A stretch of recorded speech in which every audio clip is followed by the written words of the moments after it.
my name is Jared Tolman. I currently am the library director for our Shasta Public Libraries. I oversee all three of our libraries here in Shasta County. I have a degree in family history, so it's one of my passions.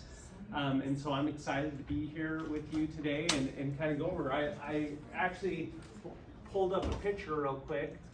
It's going to date me a little bit, but here I am. I've been doing this for 15 years, and this is a picture of me and my oldest daughter in Boston. We found our Tolman, who came over from England and was able to take a picture of us together. And this is a prized photo for me, me and my daughter finding that and whatnot. So how old is she now? Oh, okay.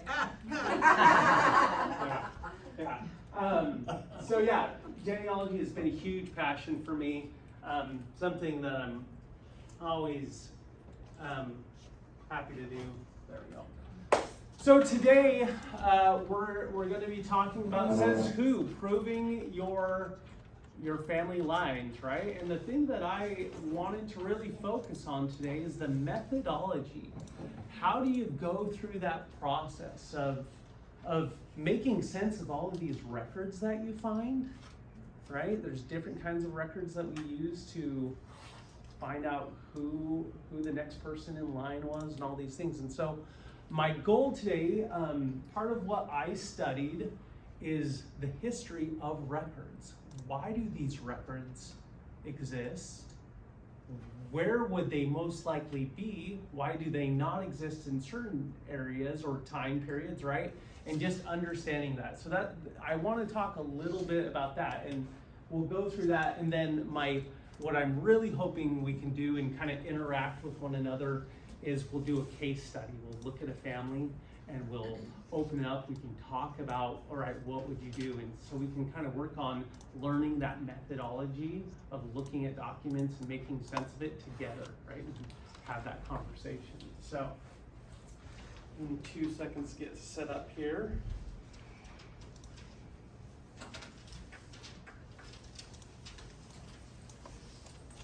Okay. So, oftentimes, you might see in your family tree something similar like this, where what you see is a bunch of information about a family member and there are no records attached. When I'm looking at family trees, this is oftentimes the big red flag for me, right?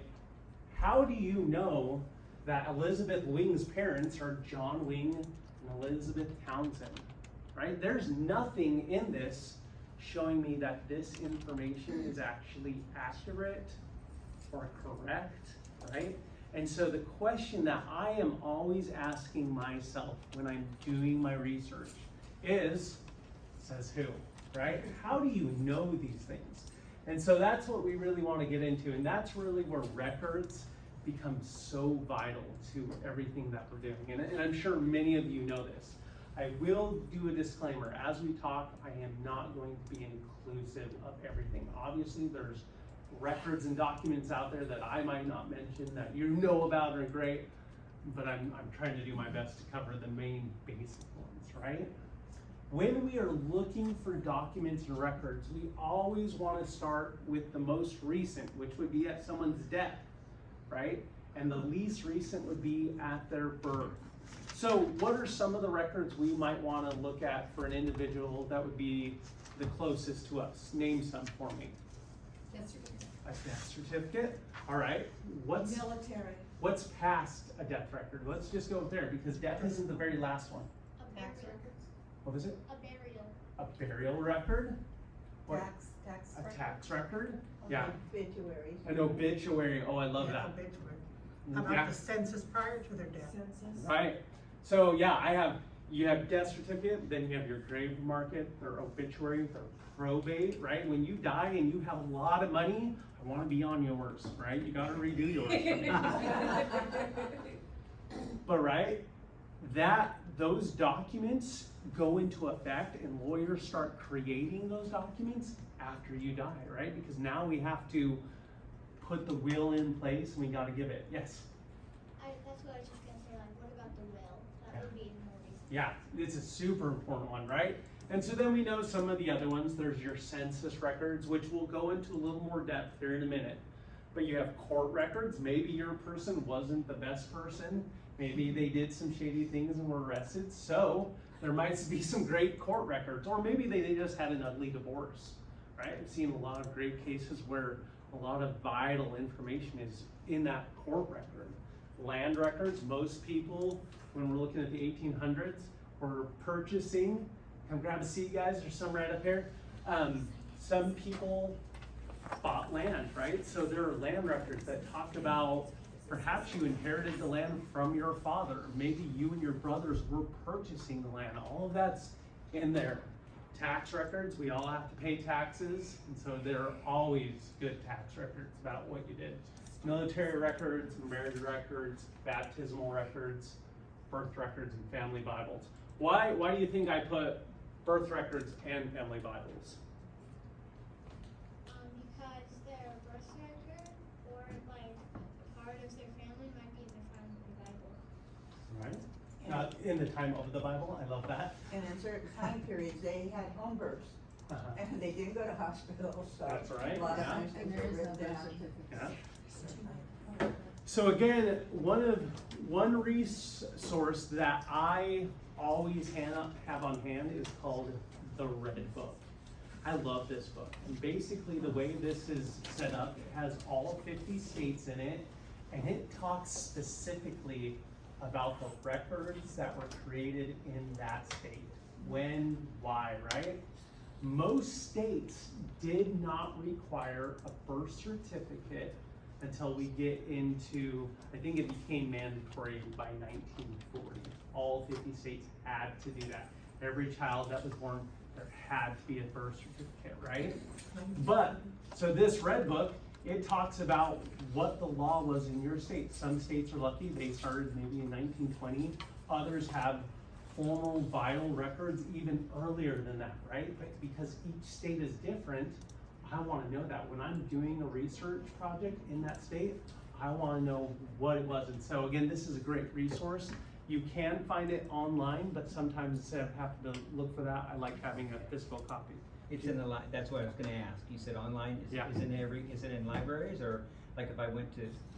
So unfortunately, some libraries, right, because we like to keep books that actually get used quite often on our shelves. If a book is not getting used, it gets pulled off the shelf. Hence why I have a copy, because one of my previous libraries got rid of it. I was like, how could you? But, you know, anyways, did you have a question back here? I was just gonna ask to get to the same, was it Yeah, in the library? I don't think we have it here because it's available online. But I grabbed one copy so it could be there for me. Yeah. What's a library use books that like that one that just get pulled off the shelves? We'll talk about that. Come talk to me afterwards, and I'd love to get into that. Okay, so let's jump into census records, because obviously there's quite a bit of them and they're not all the same. So why do we have census? Can anyone tell me?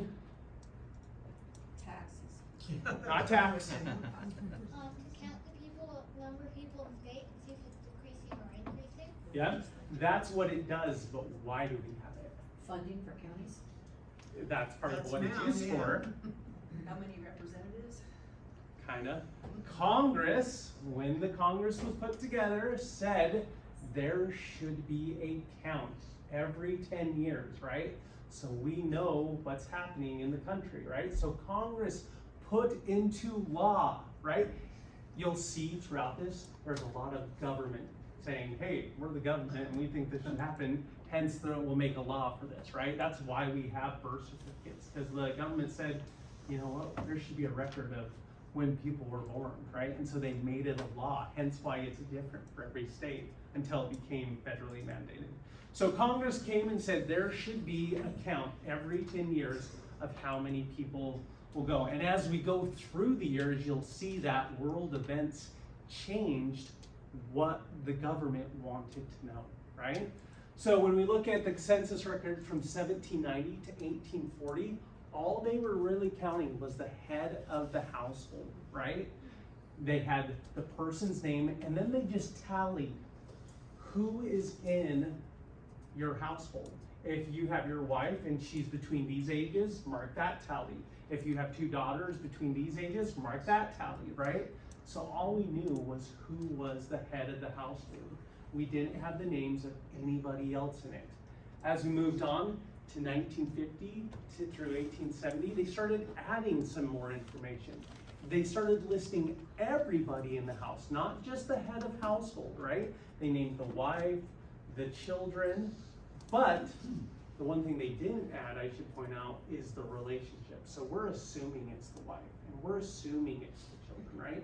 But there really is no evidence in any record, any census record from 1850, 1870, right? It's just names. They provided the age, their sex, their occupation, and their place of birth. This was all new, that things that they weren't keeping in the prior records.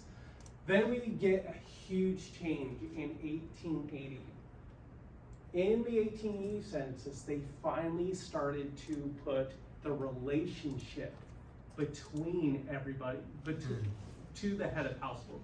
I should specify that it was specifically the head of the household, right? What was your relationship to it? And they started adding marital status. So any records prior, any census records I should say, prior to the 1880, you're still speculating on what the relationship is. There's no evidence in a census record saying, oh, this is indeed the wife, right? Unless you have other records to back that up. If you're looking for the 1890 census, you are pretty much out of luck. It was destroyed by the Chicago fire, I believe it was. That's where they were housed, and so the majority of them have been damaged. There are a few remaining pieces of it around, and so if you find your family in an 1890 census, you're one of the lucky ones. Most of us, we have to go 20 years, a huge 20-year gap between the 1880 and the 1900 census. So when we get to the 1900 census, they started including the month and year of birth. I mean, how many of us love that? You're like, okay, when did my person live, right? Being able to have the exact month and year that they were born, the year that they got married, the number of children born to the mother, and how many of those children are currently still living. Why would that be important?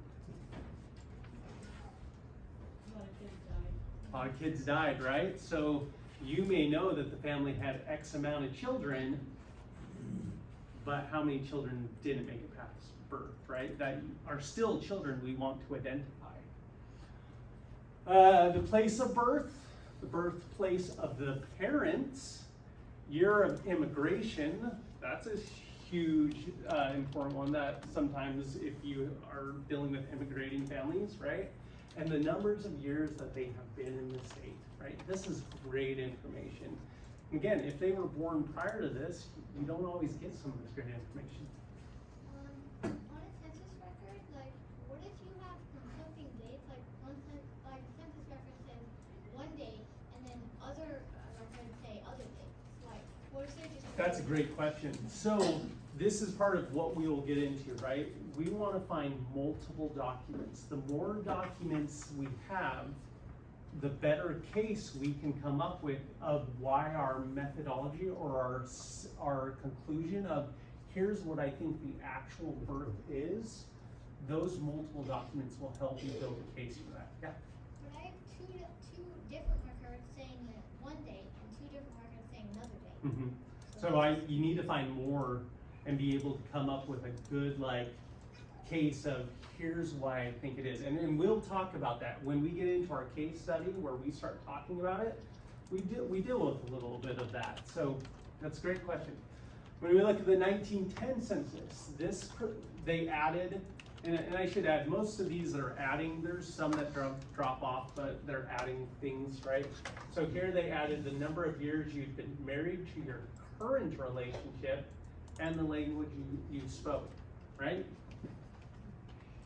Then through the 1920 to 1930, they added if you were naturalized, so if you were an immigrant, you would become an actual citizen of the United States.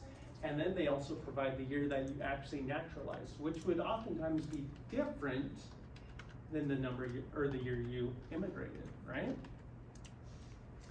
And then 1940 to the 1950, if they were working, why would they want to know if they were working or not? Why would that be important in the 1940s?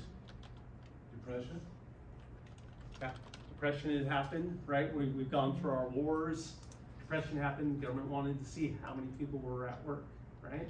So this is a perfect example. And if you look back at when they naturalized and when they immigrated, right, there was a lot of immigration happening at that time. So those were topics that became really important of, oh, we should see how many people are immigrating and where they're immigrating from and where their parents were from, right? Government was interested in this kind of stuff. And so that's why this kind of information was added. So we've talked a little bit about the census, why, how those are different. We've also talked about what records were created and when, right? Go ahead. About the census, since I've lived in Reading, I haven't signed anything, and I haven't seen anybody at my door on the census years. How So- do we count it Digital. down? Digital. So go back to, when was the census year? When was our last census year? In 2020. 2020. What was happening in 2020? Oh, COVID. COVID. COVID was happening. but I was right? here in 2010 too, though. That's right. In 2010, it should have still been mailed out to you. What? It should have been mailed out to you in 2010. I know in 2020 that it was the first year that they had actually provided not only a physical copy, but a digital way to do it. And there was mailers mailed out. I know that I received one. I was able to, like, obviously, this is a big deal for me. This is like the first census I ever filled out, and my family was gonna be in it. So and obviously things like the library, this was one of the areas where we try to encourage people to come. And oftentimes we're finding nowadays that there's some questioning of why you need my information on the census, right? People didn't understand what the purpose of the census was. Is there a point where on the census in the last, say, 20, 30 years, where you really can't access census records because of the sensitivity of that person? Yeah, so if you notice, I only went to 1950. Last year, was it? I believe, no, 2 years ago was the first year that the 1950 census had become available. So there is a 75-year window where census records are not provided, right? Because there might still be living people. I was very excited for the 1950 census because it was the first census that my father showed up, right? My mother still had not been born yet by then, and so she doesn't show up in it, but she will obviously in the next one that will come out 10 years from 2 years ago. So. In 1940 census, if you're in the service, would you look on the military record if you're in the service? If so they're for in working- active duty, Okay, so right? If they were active duty, but if they in were 1940s. Yeah, 1940s. if they were in active duty, their family may have added them too. So not only could you find them, say, in that, but if their family said, oh, and, you know, John's in the military, but Right. they might have put him down there as well, so, kind of interesting there. But so, to go back to our documents, right? There are certain documents created for certain purposes. I hope going over the census showed you why the government, you know, put certain things into it, you know, why they decide, hey, now we want to start doing birth records. They're interesting. So when we look at California, I'll just use this as my example. There are different kind of records that show up at different times. So if I'm in California and I want to find a land record, what do you think the earliest land record is? 1800s? 1800s? Any other 1600s. ideas? 1700. I have to look back and see your time. 1769 is when land records become available in the state of California. Church records, what do you think the earliest for church records would be? In the United States? In California, Or in specifically. California? Jesus. Huh? I'm just joking. Yeah. 1769, same year, right? When did the first census record become available in California? 1790. Oh, okay. After we became a state, Huh? it would have been after we became a state. Well, no, there's people living here before it Okay. became a state. Okay. Yeah. But that's a good question, where they had Yeah. added it, right? 1850, right? And then vital records, right? Birth, death. If I'm gonna go look for my person and they were born in 1850, would there be a birth certificate for them? 1905, no. There is no guarantee that there's gonna be a birth certificate if my person was born in 1850 in California, because they did not require it until 1905, right? So that tells me, instead of wasting my time looking for a birth certificate that may not exist, I want to go look at church records, right? Because that might be in there that they recorded. So I hope that gives you kind of an idea of we need to learn the history of records, right? Why were they created? When were they were created? Because then that helps you as you go look for your person. You're not going to waste time looking for a record that does not even exist. Does that make sense?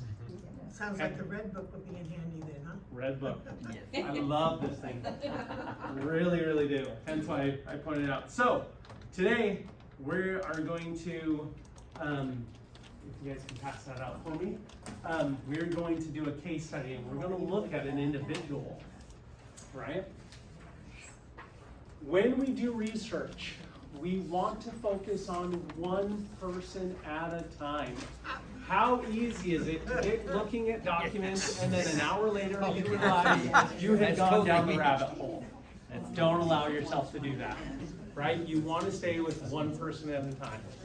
I have a question on records before we go on to this. Sure.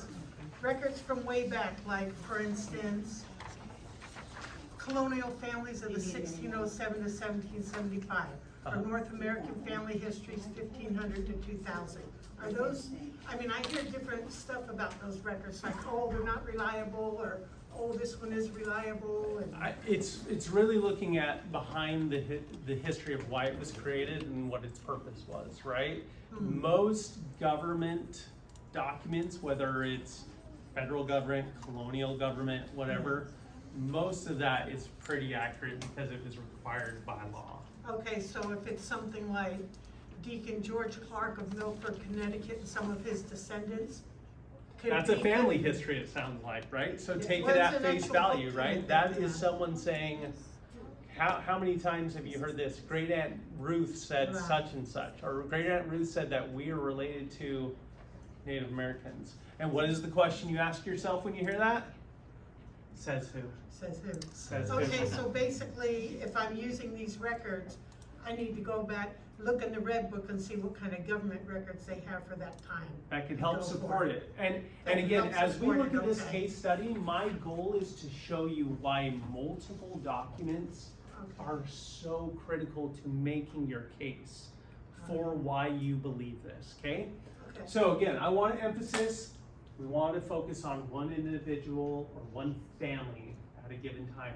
Do not just start jumping into others until you've done all your research on that one person, okay? So I have Clark Eugene Drown here. You all have a copy of the information that we have available for Clark Eugene Drown. He's a handsome guy. I want to solve the mystery about who is his family. What should I do? I should begin with the information that I already know.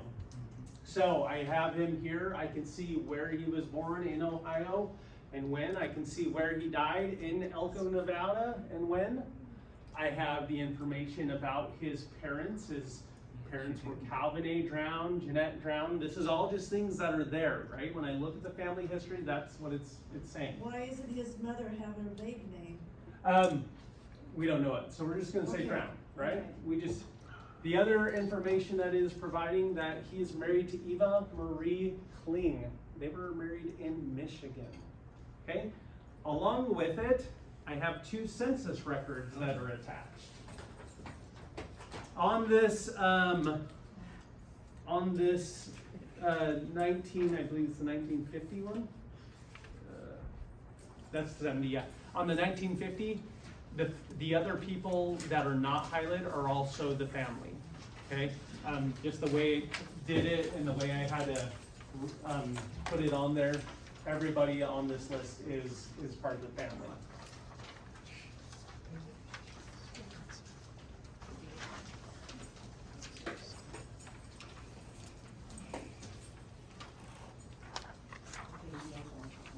Pass these out as well. Okay. And to just kind of show you on indexed imagery of what these census information, so we have our 1870 census. We have Clark E. Drown here. We also have another family, same parents, Calvin and Jeanette, but then we have an additional amount of siblings listed, none of which are listed in the 1870 census. So, just to make sense of this, we have a family in 1870 to Calvin and Jeanette Drown. We have Ida, Clark, and Charles.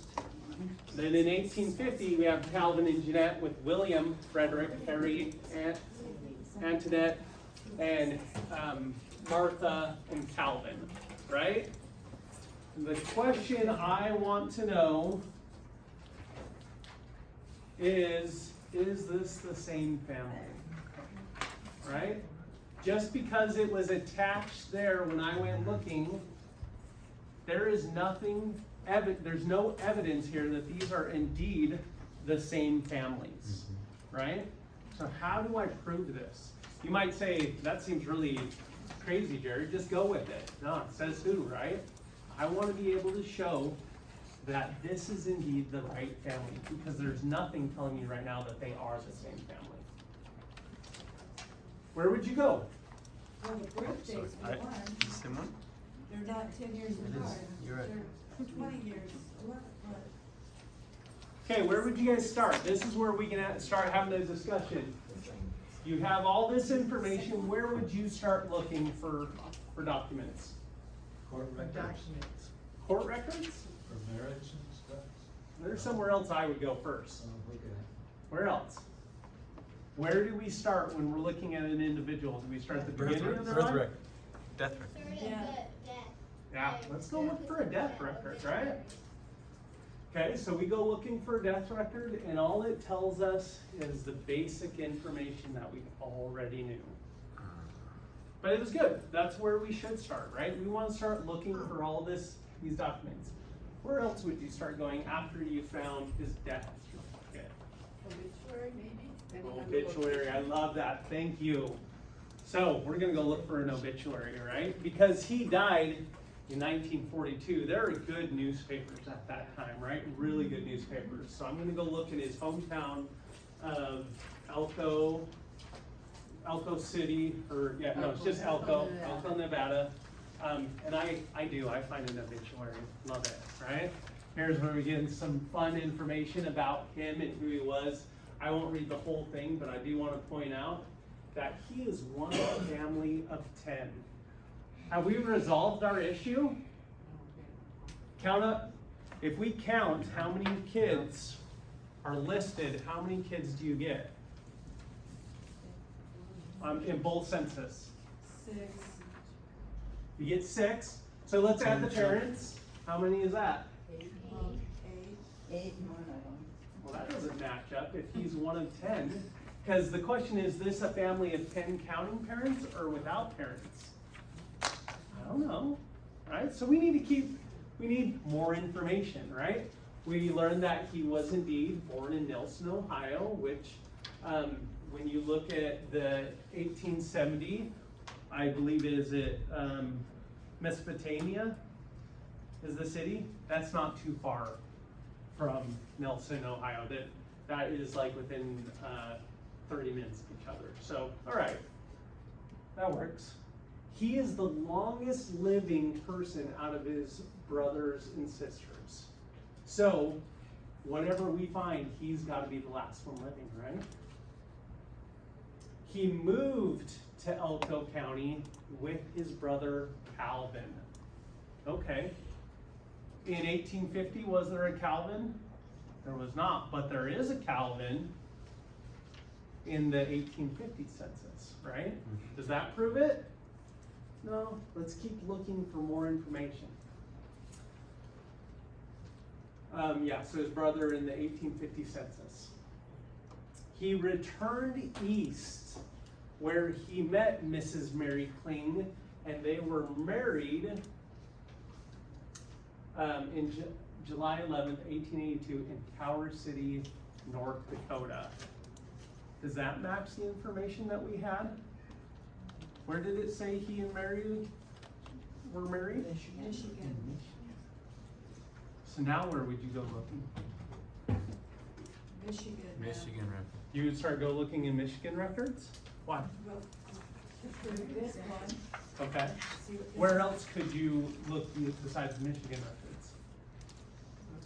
North Dakota records, right? So we are going to go look for a marriage record, right? Because probably makes some sense that let's at least clean that up, right? So we go looking, so after they got married in North Dakota, they lived there for 2 years before returning to South Fork. Really interesting thing, when you go look in North Dakota, found a son that was born and died at birth. He's buried still in North Dakota. Kind of fun. So none of that matches, so we go looking for a marriage record, and lo and behold, I find in North Dakota, Clark E. Drown married to Mary E. Kling at H.G. Wright and Drown. And the witnesses are H.G. Wright and Nettie Wright. Who the heck is that? Take care of the Jeanette is people that Nettie, own could the be place. Nettie, or the mother. Jeanette could be, yeah, okay. Good question. Well, same, almost the same name as the top, by H.G., right? And Drown, yeah. Not really sure about that. Okay, so now what should we do? Remember, we don't want to go down rabbit holes, so where do I need a redirection? What should I do to find out more about Clark himself? We've found that the marriage information, they weren't born in Michigan, they were married in North Dakota. But my goal is Clark and his family. Where should I now point my attention? Church records? You could. There's other prominent records that are more available than church records. That's H.G. Wright and Brown. Huh? That's a good question. We don't know. Is it a place? It's not a place, no. If they were married there, it sounds like a home. So, my next step, what I would do at this point is I want to paint a picture of Clark's life, right? I've got death records, I've got his obituary, I've got a marriage. What are some other big records that could help fill in where he lived throughout his life? The census? Oh, the census. Let's go find Clark in all of the census records available, okay? That's where I would stop. So I'd stop, like continuing down in time, and let's go back and make sure I can paint that picture so I know where he's living and what he's doing. As I go through and I start finding all of his census, guess what I find? Go looking for him throughout all the census where he's married to Eva Marie, right? We know that he's married to Eva Marie, so she should be showing up in these census. We find the 1920 United States Federal Census. Here he is living with Marie, and what do we have in that record? Who's living with him? Brother. Brother. Clark E. Drown. Clark E. Drown is in that 1970 census, right? So we knew this is his brother. That's not information, but we want to note that Clark is living with him.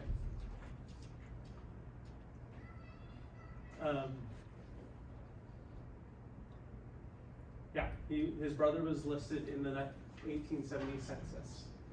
So as we go through searching to find him in other censuses, as we do, that's all we find. We find him living, oh wait, no, there's one more, I think, yeah. As we keep looking for Clark in the census, living in Elko, or Nevada at least, we come up with another census. We find the 1880 census. In this census, he is living with C.A. Drown. Sorry. So 1880, Nevada, says he was born 1850 in Ohio. That's matching. There's C.A. Drown. Right? He's living with, we're assuming that C.E. Drown is Clark Eugene Drown. And we knew that he had a brother named Calvin Drown and Clark Drown, right? From our obituary and from the census. So that is all that we find of Clark living in Nevada. We have found him, and those are the two most interesting pieces of the census that we find. So now that we have done all this research, where else would you go looking? Okay, so I'll tell you right now, because we know when vital records were created in Ohio, there is not going to be a birth record for him. Military? You could go searching for military. He did ever serve in a war, so we don't find anything there. Church. You could go looking for church, but what is our goal? What are we trying to prove? Him and his family? Him and his family. We want to prove the connection. What about land records? We can look at land records, and similar to what we find, Clark is purchasing land, and all we're getting is similar names. We're not finding anything new. Would there be anything in probate? He did not have a probate Okay, record. okay. No. The two brothers, your birthday, the one Clark is older, there was like 2 years difference, so they were like born really close to one another. If the one brother was in Elko, could that maybe? Could there be other family? Right. Right? So that's a good direction. Other family. Are there other family members that we can now start researching, right? So we have met a Calvin and Clark. Am I saying no? He's Clark. Sorry, and his brother was Charles. So we have Clark. He has a brother named Charles and a brother named Calvin. How fun is this, right? We've got a lot of C's, right? So, which brother would you go looking for? We should look at our family, right? Let's start learning all we can about family members now. I would start with the one that was closest to his age. The 1920 one? I like that. All right, we're gonna go look for Clark. Where does Clark show up? So as we start, again, pulling in all this information of census, looking for a Clark Drown in Elko, lo and behold, what I find, why did it? I don't think we want. No. So we couldn't prove it yet, so we're gonna go look at the next family. You're right on that. We should branch out to the siblings, look at them. So we're gonna look at Charles. I got ahead of myself. But I'm glad you worked it out. That's the important thing, right? As we think about this together. So as we go looking for Charles, let's start with the Charles. In that 1920 census, we find an 1880 census in Michigan, where a Charles E. Drown is a brother-in-law to, anybody see what that is? Right. He's brother-in-law to Henry G. Wright and Nettie A. Wright. Huh. This is Penny. Oh, and I forgot to hand these out too. This is that marriage, the marriage. Sorry. So, yes, on that marriage record, right? There was a Henry Wright and a Nettie Wright. That's really interesting. So, we're assuming that Drown, that somehow Nettie is a sister, right? Because if Clark is a brother-in-law to the head of household, that would make, by reason, Nettie a sister, right? Is everybody following me with this? Yeah. Have I lost you guys? No? Good. So, very interesting. But when we look at the census, there aren't any really Netties in either family. So Nettie, right, cover that. Now, what would you start doing? We looked for Clark through all the other census and nothing there told us anything else. Who would you start looking for now? What? Nettie. Let's go look for Nettie. But obviously, is this? I am sorry if this sounds sexist in our day and age. Is finding the wife easier than finding the husband? No. No. So who should we really go searching for? HG. We want to go look for HG, right? Because oftentimes so many records are just putting their name. So let's go look for HG, right? And as we go looking through the census and all the records for HG, where he lived, we find this 1900 census with Samantha A. Wright, wife. Interesting, look where the daughter was born. North Dakota, right? Even though they're in Illinois at the time. Samantha A. Wright. Look at your censuses. Is that familiar? Look at that 1850 census. Anything in there? Nothing, right? Well, relationships weren't shown there. That's right. Doesn't match anyone in that. So what are you guys getting at this time? Does it seem like this 1850 census is our actual family? Still don't know, right? Not really making any strong connections there. So if I continue to look for Henry, or actually, because we have that Samantha, I'm curious who this is, and I want to go look at their marriage certificate, right? So I go and I look this marriage certificate, and what I find is a Samantha A. Brown married to Henry.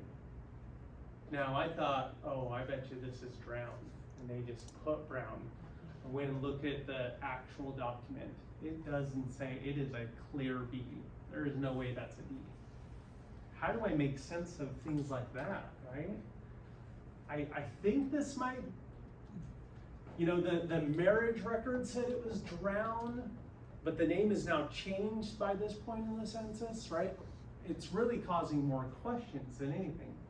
But what are we getting during this whole time? What is our document pool doing?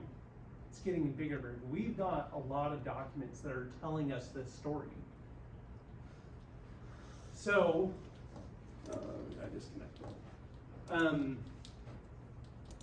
So it is, that marriage record to Henry G. Wright does not say Drown in it. So what do I want to find out about Samantha? If I really want to find out if she's a Drown or a Brown, where else could I go look? Obituary or even a death certificate, right? Anything like that. Yeah. So I'm going to go look for a death certificate, and look at what I find. Samantha Antoinette Wright. Do you recognize that name, Antoinette? Yeah. Yeah. And look at that 1850 census again. Do you see anything in there?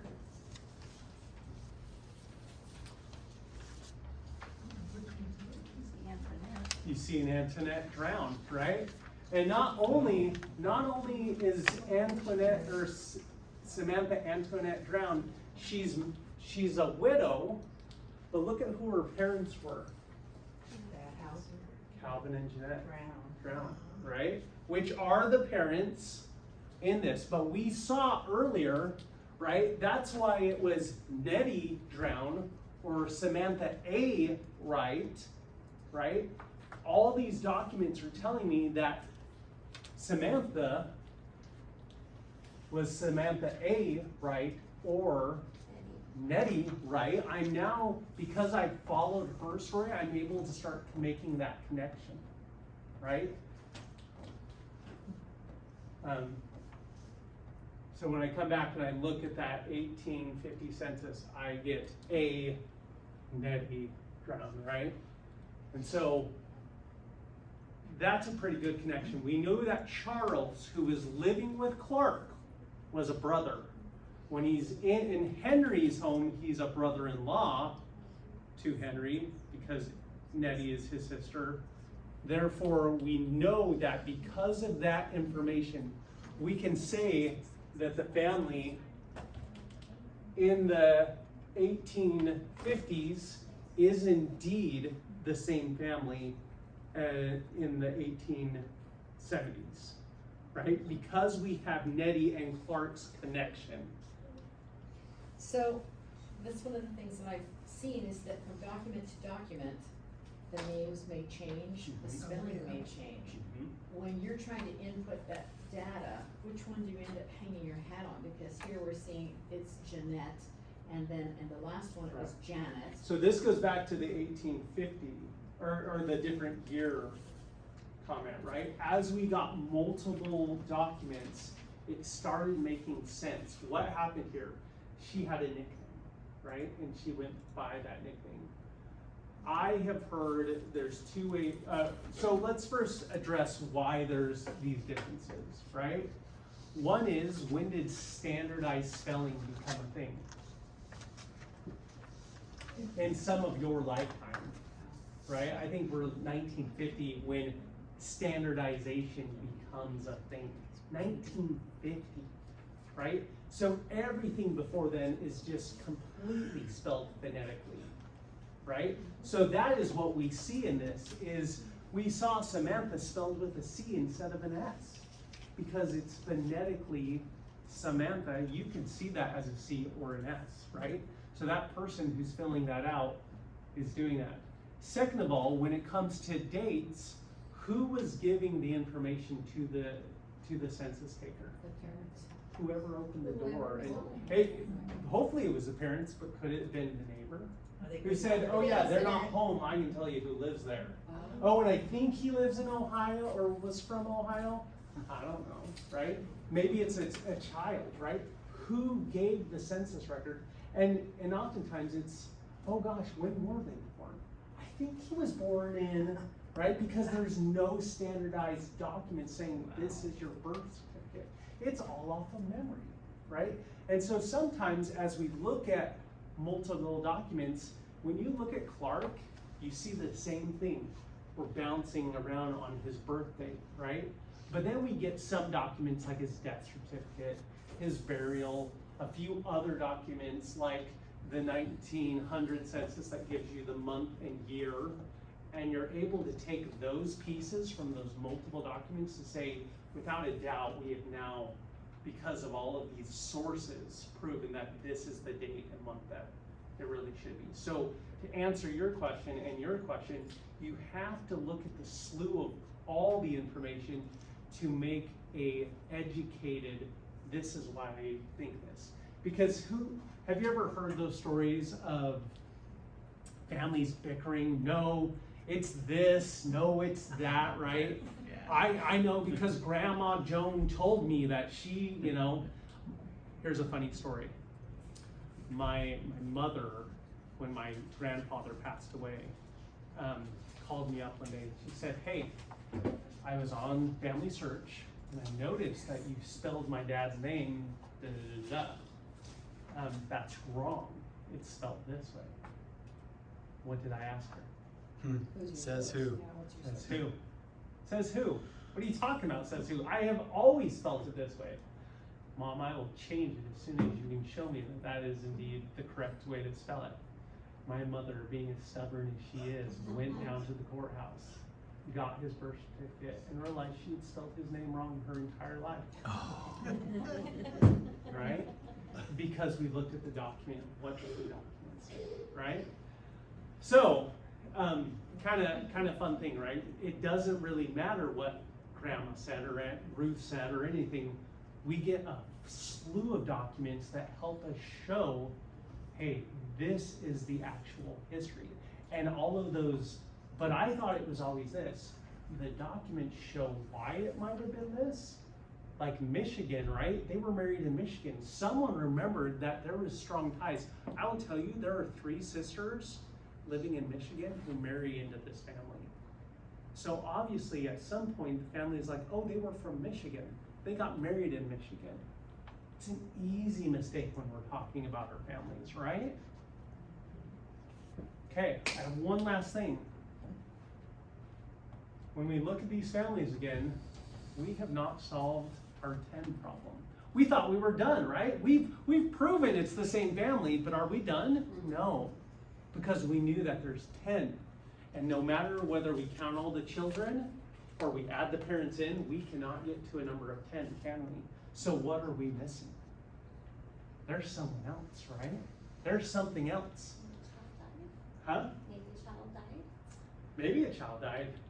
But because we started with Clark and we went through and started grabbing all the documents from his life, and then we looked at another sibling and we started grabbing all of them, and we kept this pattern going through all of the family, trying to find as much documentation so that if someone came and said, prove this, I can say, haha, look at all the documentation I have of why this is correct. We kept looking. Remember Charles, who is that brother-in-law? And the brother, man, he loved moving around. I don't know what his deal was. But we found Charles again living in Ohio as a brother, in 1910, as a brother to an Alvin Adrown. There's no Alvin on either of these census. And I will say that neither family shows up in the 1860 census, the census in between. So I can't even find them there. The war affected that. I don't know what their deal was. But we now have an Alvin Adrown. And when I go look at Alvin and do the same thing, go through and find all of his records, I find a death certificate who's married to, or whose parents were Calvin Drown, and I finally found the mother's maiden name. I would never have found the mother's maiden name unless I went through every sibling looking. And as I did that and did other siblings, guess what? This Baxter name becomes a middle name. It's used multiple times, right? That also helps me with my methodology in my case as to why it's the mother's name, because her children used it multiple times. But I would have never done that had I not gone through every child, looked for all the records. This again then is one more evidence of here's all 10 children, right? Do you see the importance of doing it? When we finish this, this is what it should look like. It shouldn't just be a document here and there and I've moved on. You should be able to go back and show a plethora of these documents and these resources that show my methodology, how I went through. I have even gone so far as to write up a case study on this family and attach it to them so that when someone else comes back and says, I don't think this is right, how did you know? Here's my case study, here's the documents, here's the source citation. There is no question once looking at it that indeed it is the same family. So are we doing this to verify each person in a family tree? Not, so if you go Not to your as mom, child if to you go to your parents? mom, your dad, your grandparents, so you're saying you should verify each and every person in the family tree So- as a singular person? So here's another really good example of this. I had another line, and this is a whole nother case study that I do with people. This family you look at, they're born in Ohio, you get down to the relative I come through, born in Indiana. And all the other children, Ohio. And the question was, they obviously moved to Indiana, had her, lived there, couldn't make it, and they moved back, right? That was part of the lure. When looking at that, this is why that family did that, right? The more I did this, more I continued to do the research, I found that this was indeed not the correct family she was attached to. That entire branch had to be locked off, and I was able, through this process, to show not only this family, but the correct family, and how they did not line up, and how the lady that I was looking for had been attached to the wrong family, when really the correct census she was actually in at that same year, she's here with the right family, right? But I had to prove that. And so, do we always have to do this? No, sometimes it's easy, right? You can see that, oh, the family is the same, right? Like, as you look through the census as they move, you can see children being born and children dropping out, right? That wasn't the case with this family. There was only 2 census showing the family. There wasn't evidence showing them being born in and leaving, right? And so sometimes you have to stop back and say, says who? I could have just gone on with Calvin and Jeanette as the parents, but I would have never found Jeanette's maiden name until I did this process.